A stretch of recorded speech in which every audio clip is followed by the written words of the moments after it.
Today, we're talking about what to eat to lose weight. My name is Megan Olson. I have a nutrition degree. I'm a nutrition practitioner that helps women over 35 lose weight for good. I'm also the author of the Low Calorie Cookbook, as well as the podcast host of the Dish on Ditching Diets podcast. So let's dive in and talk about what to eat to lose weight. And this discussion may actually surprise you. The reason we're talking about this is because I recently discovered that women over 35 really have no idea what to eat to lose weight. And many women that follow me have emailed me asking me, what do I eat to lose weight? And many of my clients say this to me too. And I'm so fascinated by this.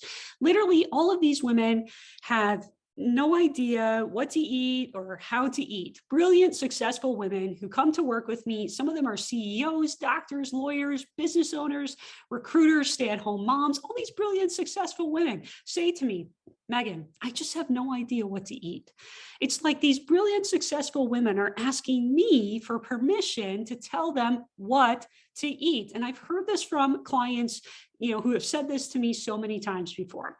And they say things like, I just needed you, Megan, to tell me I could eat this food, or just give me permission to eat bread, pizza, ice cream, cookies, etc. Like, you are an adult, but you're looking for somebody to give you permission to eat certain foods and tell you what and how much to eat. This is literally insanity. And it's one of the ways that diet culture really has created disordered eating for women over 35, because they literally don't know what to eat anymore. You want the rules because every diet you've ever followed is all about the rules. What's the rules? What are the exact rules to losing weight? Tell me the rules and I'll follow the rules. Then you follow the rules and you're super strict and hard on yourself, and you rely on willpower only to lose weight and gain it back again at some point. Why?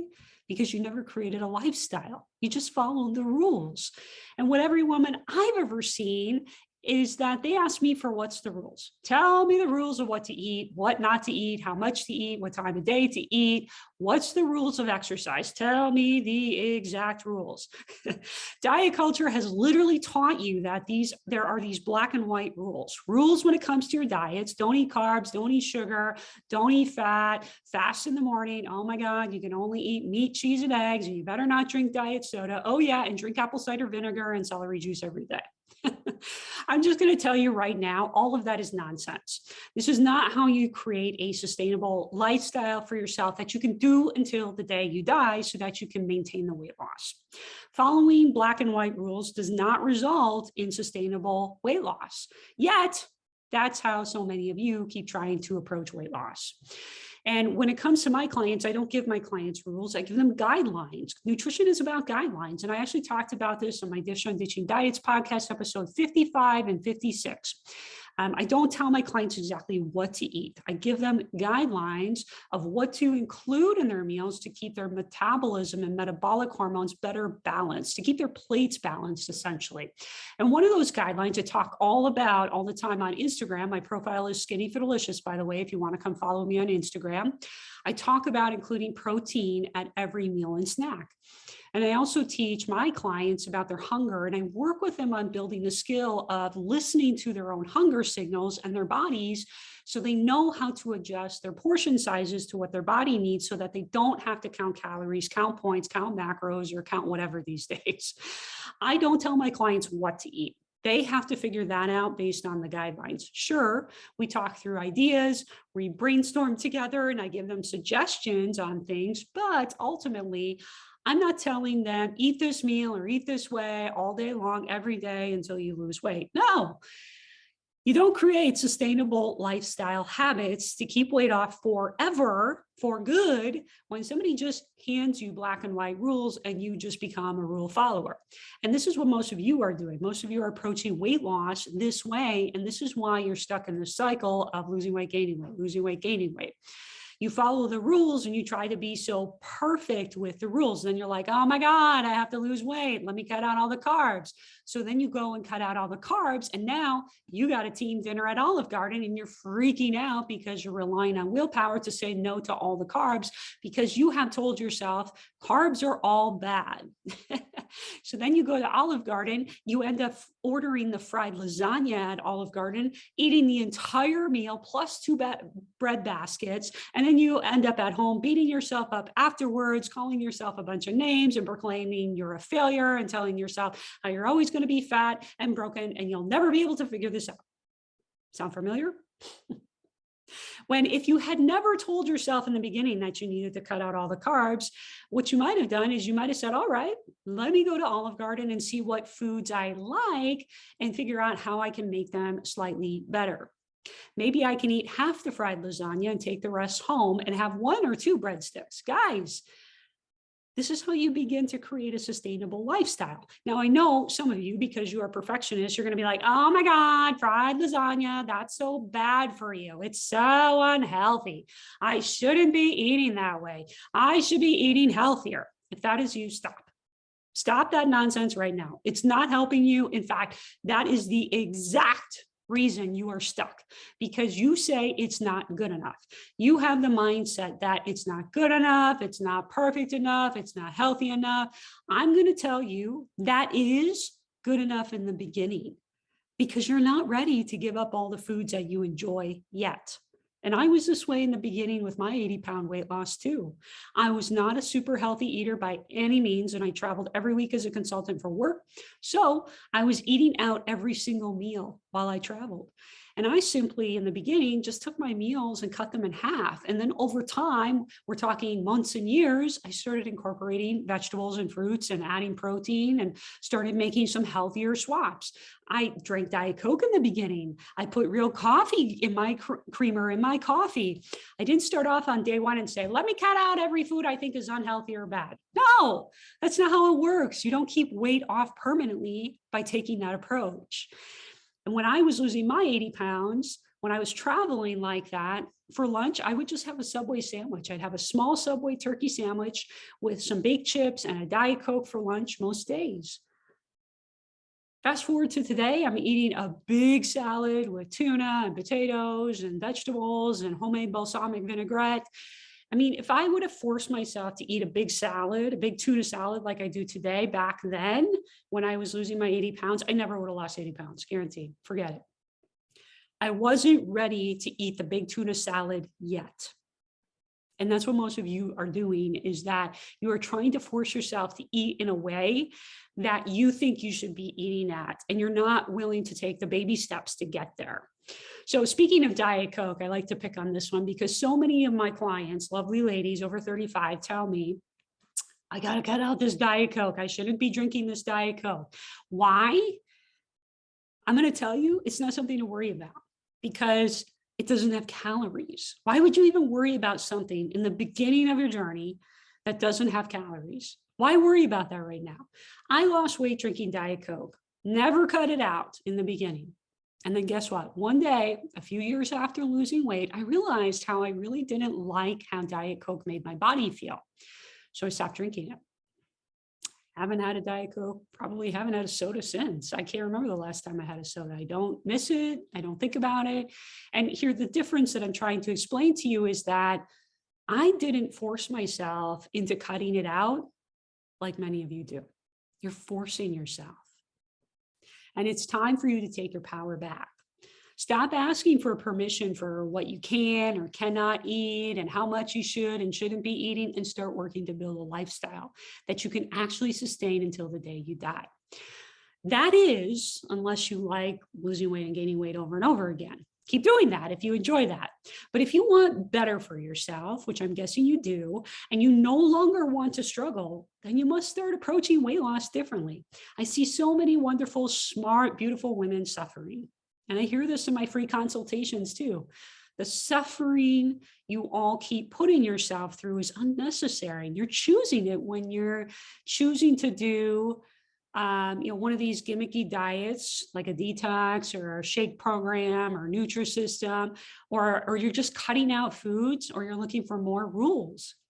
Diet culture has really created this disordered eating pattern for many of you. So now you don't know how or what to eat. And now you're even scared of eating certain foods. And then you get into this mindset of it's not good enough. It's not healthy enough. It's going to take too long. I'm going to be fat forever. It's so crazy from where I'm sitting to see so many women this way, but it's literally from all the diet culture noise that is out there. And it's gotten even worse, in my opinion, because now you have all these doctors and health gurus who are talking about, gut cleanses and apple cider vinegar and celery juice and all these other random things. And here I am just over here trying to get my clients to do the basics, eating 3 balanced meals a day to really fuel their bodies, because they're skipping meals, they're overeating and snacking at night because they're skipping the meals, and they're, running off of caffeine and sugar all day long because they're not putting regular fuel in their bodies, or they're not sleeping. And then you've got some guru over on social media talking about a gut cleanse or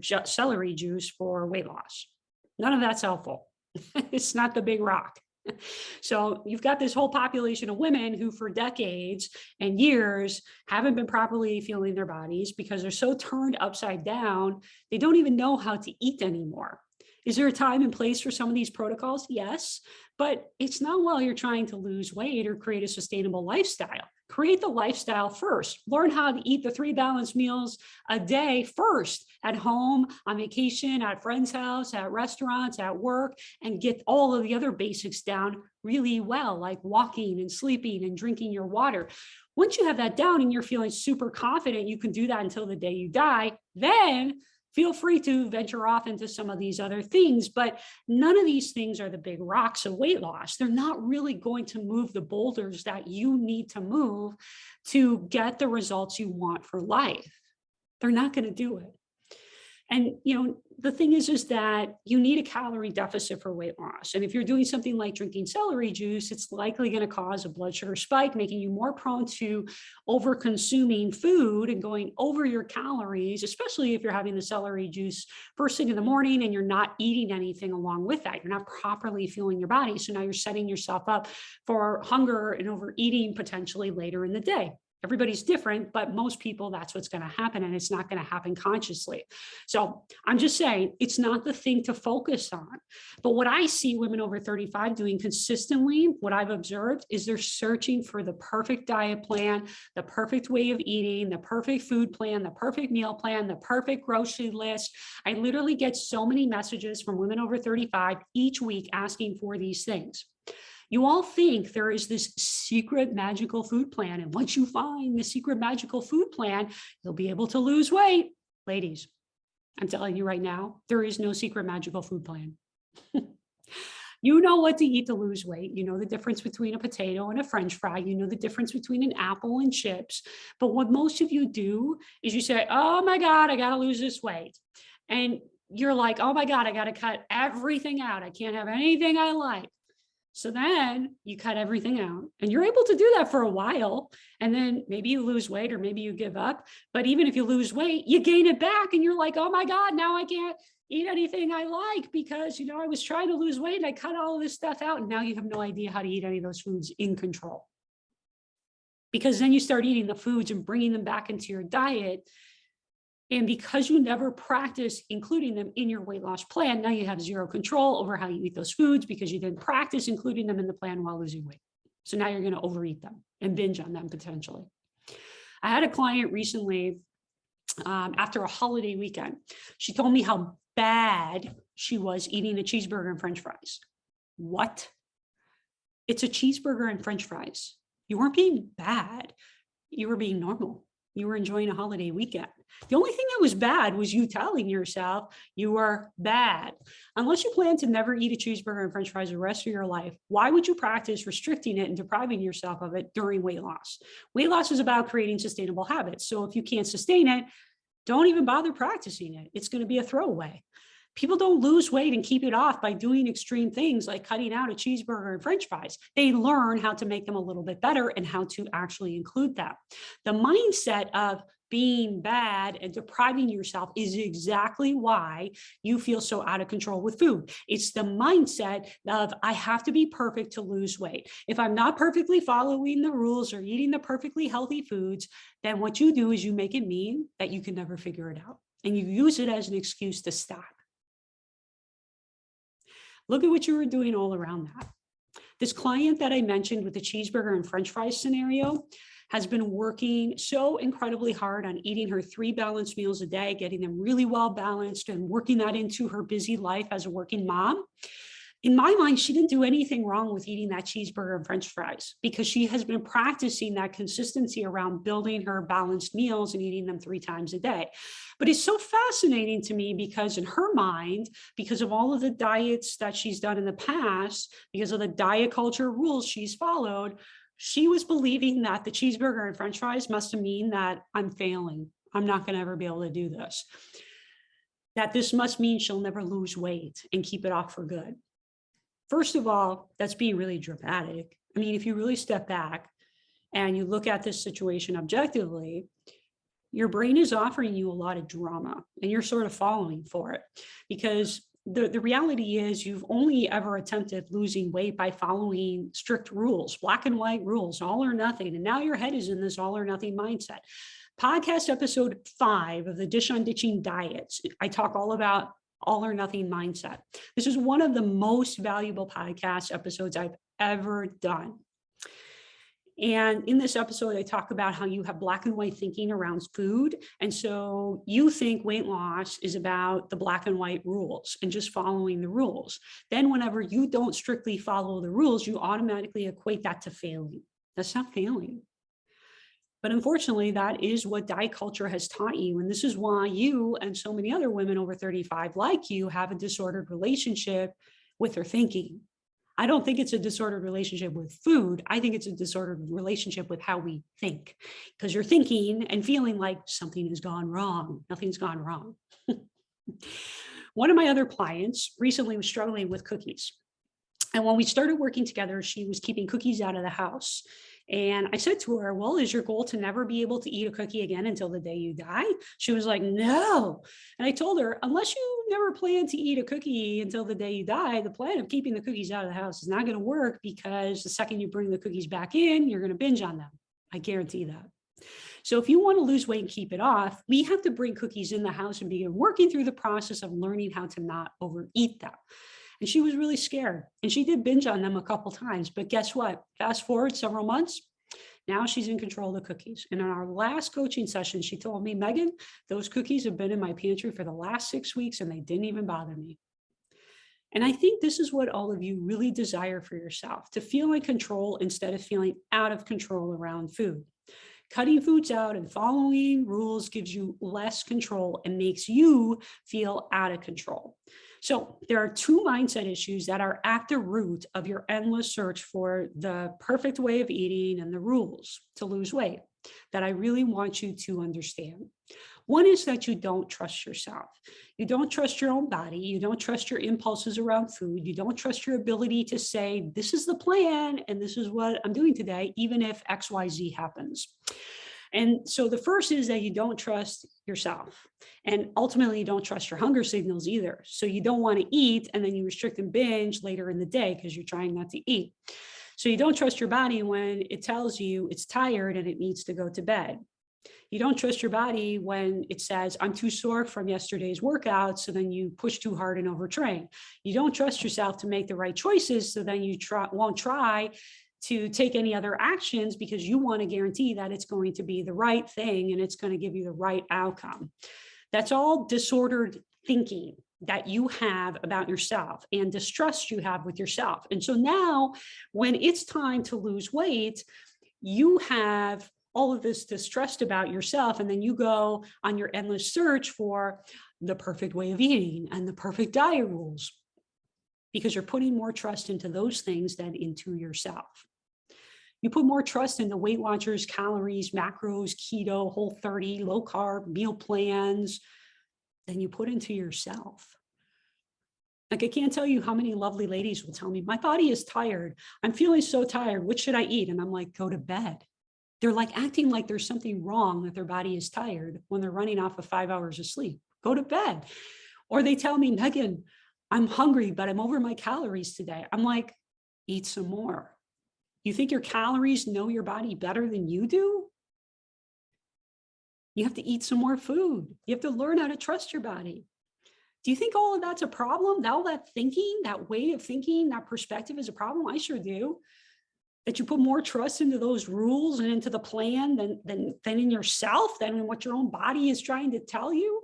I see this with women over and over again. They completely tune out what their body is telling them and they question it. Like, why is my body still hungry? I ate everything on my plan. I ate all my points or calories today. They act like their body isn't supposed to be doing that. Like my points and calories know me better than my own body. No.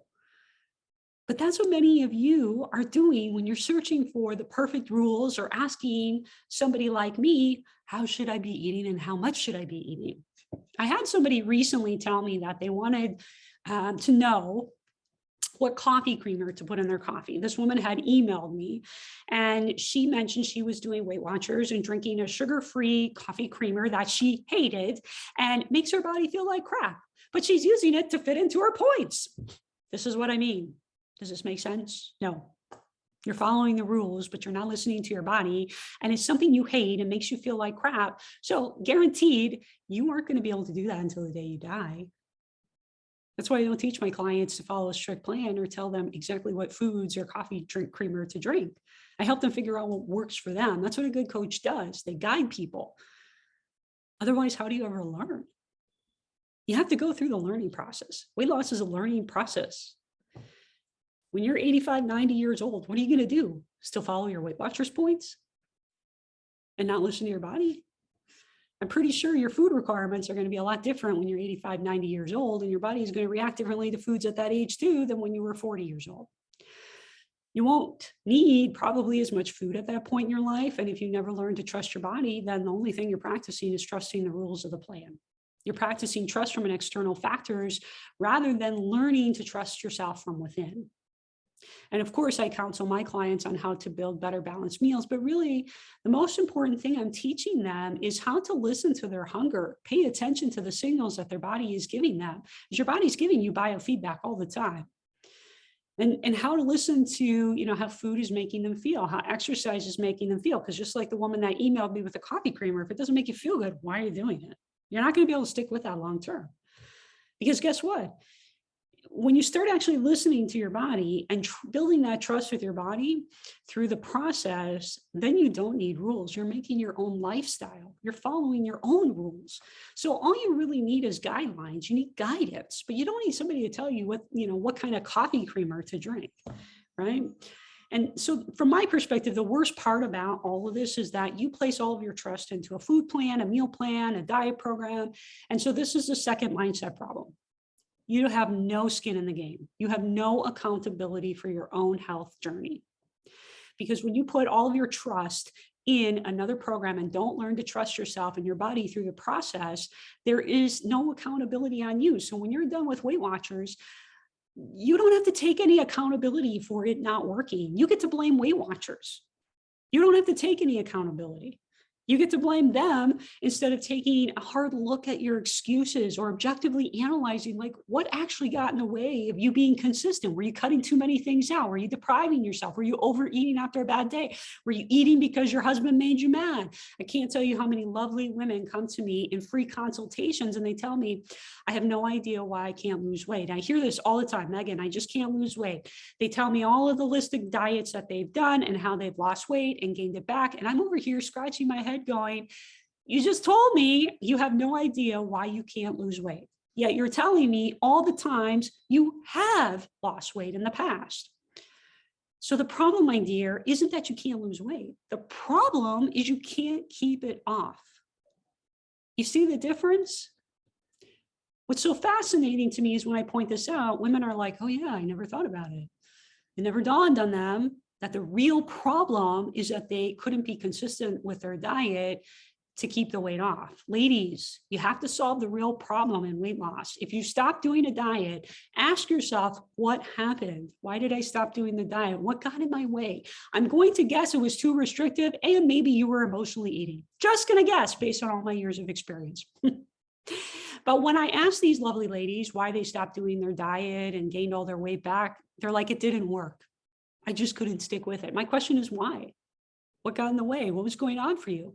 And like the majority of them, they have never reflected deeply and objectively on why it didn't work.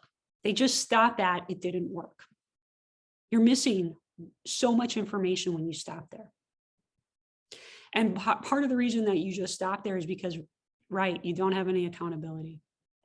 Because when you put your trust in something else, you don't take accountability. It doesn't force you to introspectively look at yourself and look at, well, maybe the approach was too drastic, or maybe I'm always putting food in my mouth when I get mad.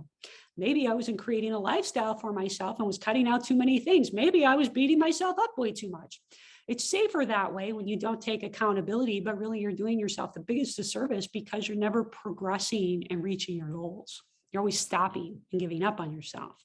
And if you want weight loss as desperately as you say to yourself that you want, then you must learn to trust from within and learn how to take accountability, and take accountability without beating yourself up, without shaming yourself and telling yourself how fat and overweight you're going to be the rest of your life, and without lying to yourself about how it's a reward eating at night on the couch every night, or whatever time of day you're rewarding yourself and telling yourself that you deserve it. No. What you deserve is to feel amazing in your body. What you deserve is to feel proud of the choices that you make. What you deserve is to know you can get through the day without relying on willpower and being able to walk by a plate of cookies knowing you can take it or leave it. What you deserve is to feel in control of what you eat and know you can make the rules and plan foods that you actually look forward to and enjoy. The other reason you endlessly search for rules is because you don't believe in yourself. You don't believe that you can actually do this. You don't believe in your habits, and you don't believe you can actually follow through and keep your commitments to yourself. You don't believe you can keep the weight off even if you lose the weight. You don't believe you can stay consistent because your life's so busy, hard, stressful, and because your husband or partner wants to eat junk all the time.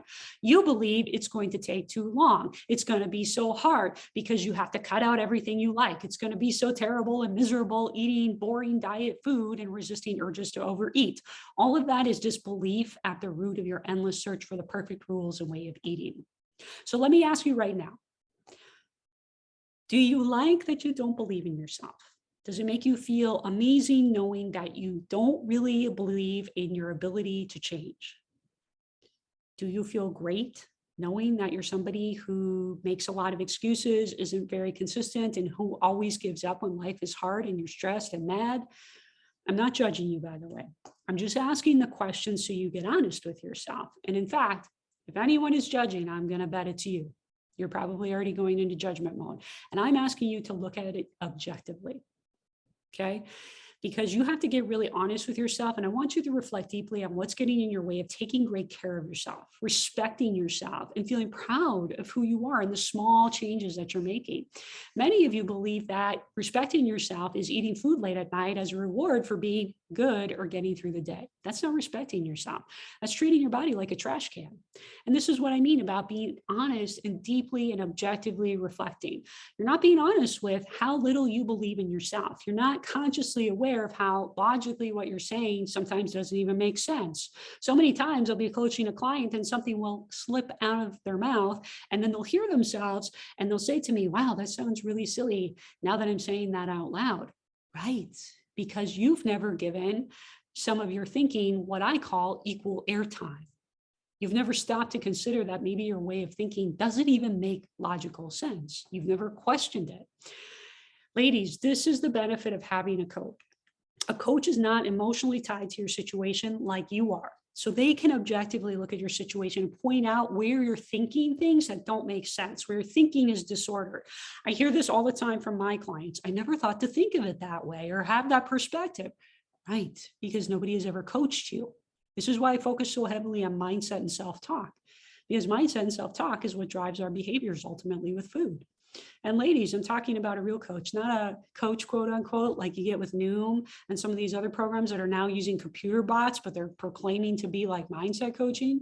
It's not real coaching. My point is you have to work on the inside first to get the transformation you want on the outside. My client Karen shared this with you in podcast episode 50 on the Dish on Ditching Diets, where she talked about how weight loss is a mental journey and how she wants women to have more self-compassion. And I can't agree with her more. I taught her well because self-compassion is the key. And most of you, when you come to me, you will tell me that you want to lose weight because you want to feel better about yourself. In your mind, you equate weight loss with feeling better about yourself. But I'm going to tell you it doesn't work that way. You have to start working on feeling better about yourself right now today by showing up for yourself, by learning to have your own back, by practicing feeling better about yourself and following through with your commitments to yourself first. That's how you begin to feel more confident and better about yourself. And then, and only then, do you begin the journey of permanently losing weight. When you begin to feel better about yourself, you begin naturally taking better care of yourself. You realize it's not really rewarding yourself eating on the couch late at night. Because if you don't believe in yourself, how will you ever stick with the rules or plan until the day you die? Let's say you find the most amazing, perfect rules and diet plan. It's healthy, it makes sense. The recipes are normal, delicious, and easy. We all know that weight loss comes from being really consistent over a long period of time. So how are you going to stay really consistent over a long period of time with those amazing, delicious, easy recipes and perfect rules if you don't believe in yourself? If you don't believe that you will eventually reach your goals, if you just keep going? Because if you don't believe on yourself on the way down, you're not going to believe in yourself after you lose weight. You'll just be scared after you lose weight that you're not going to be able to keep the weight off. Then how will you ever keep the weight off? You won't. You won't be able to keep the weight off being scared all the time. You will continue to not believe in yourself, and then the lack of belief will make you stressed and fearful, and then you'll eat because you're stressed and fearful, and then you'll gain the weight back or even gain more weight back. Ladies, this is what diet culture has really done to you. Not only has it made you think that you need more rules when it comes to nutrition and that you need permission to eat certain foods, but it has also created this disordered thinking that you have about yourself. And that is what I'm having to work on with almost all of my clients when they begin working with me, because they have so much disordered thinking about food and their bodies, and now how they think about things is not really logical. It doesn't make sense, and we're having to work to unravel all of that before we can even start working on the big rocks, the basics of weight loss. And my guess is that somewhere deep down inside of you, you really want to believe in yourself. You want to trust yourself and feel in control around food. You want that for yourself. You wouldn't be here listening to me today all the way to this point in this video if you didn't really want that for yourself at the end of the day. So if you want to get started with the first step to getting all of this madness under control, the very first step is for you to stop dieting and restricting and cutting things out. Stop trying to lose weight that way. Unless you have a food allergy, unless you have a food sensitivity, there is no reason to cut things out right now. And in fact, you're probably not ready to cut those things out right now. So that's the first step. Stop doing these drastic things and stop cutting things out. And start instead working on the big rocks, the basics that I mentioned earlier: walking, sleep, eating 3 balanced meals a day, figuring out how you can make some of the things that you eat now a little bit better. Right? Working on those big rocks. And those are the things that are really going to help you create a lasting lifestyle with consistent, healthy habits. And if you need my help with creating that lifestyle, working on the big rocks of weight loss and working on your mindset and your inner self-talk, and you're interested in 6 months, one-to-one weight loss coaching, set up a free consultation with me. I'm happy to chat with you, and I'm happy to let you know whether or not I can help you. I can't help everyone. That's why I do consultations, to see what you're dealing with and whether or not I need to refer you out or if I can actually help you. But set up that free consultation if you're interested. And I hope that this was a helpful video for you today, and I'll talk to you soon.